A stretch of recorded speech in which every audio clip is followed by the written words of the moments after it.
สวัสดีจ้าบางคนบ่รู้เนาะว่าสาวกอยมารักษาผ่าตัดอีหยังคือสาวกอยมารักษานิ้วจ้ะสาวกอยเป็นนิ้วมาได้7 เดือนแล้วสาวกอยมาคือได้เข้าห้องผ่าตัดเพราะว่าสิได้หญิงสลายนิ้วในท่อไตเด้อพี่น้องเด้อสาวกอยเป็นนิ้วในท่อไตข้างซ้ายกับในไตข้างขวาแต่ว่าในไตข้างซ้ายนั้นมันเป็นพิษไล่กว่าคือทรมานไล่เจ็บปวดเหนียวปนเลือดเดี๋ยวเศร้าก้อยนะเศร้าก้อยก็อดทนมาประมาณ7 เดือนละทีนี้ได้คิวพาได้คิวรักษาแล้วพี่น้องหญิงสลายนิ้วเนาะได้กินยากินยั่งกระบอหลงบอให้กินยาบ่หลงกินยาจนเมาจนมึนพุ่นละนี่แหละ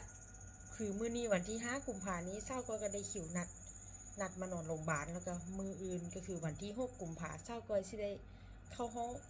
ผ่าตัดรักษานิ้วเด้อหญิงสลายนิ้วในท่อไตข้างซ้ายรักษาทีละข้างเด้อพี่น้องเด้อเอาเศร้าก้อยก็มาบอกตะมีละบางคนก็บ่รู้เนาะว่าเศร้าก้อยเป็นหยังคือได้นอนโรงพยาบาลบางคนก็บ่หันได้เบิ่งได้ติดตามดูว่าติดตามมาใหม่เศร้าก้อยรักษานิ้วหญิงหญิงสลายนิ้วนะมื้อนี้เศร้าก้อยมาเข้าโรงพยาบาลหญิงสลายนิ้วเนาะพี่น้องก็ข้อขอบเศร้าก้อยข้อขอบคุณหลายๆทุกกำลังใจทุกคำอวยพรเด้อเศร้าก้อยก็สิสู้แต่ในใจก็ยานอยู่เศร้าก้อยก็แบบนี่เป็นซึมเศร้าแบบเงียบมาโดนละเพราะว่ามันเป็นโดนนะมันรักษาโดนเศร้าก้อยก็ข้อขอบคุณหลายๆข้อให้การรักษาเศร้าก้อยเป็นไปด้วยดีก็ขอบคุณทุกกำลังใจทุกแรงเชียร์ทุกคำอวยพรเด้อจ้าขอบคุณหลายๆจ้าสวัสดีจ้า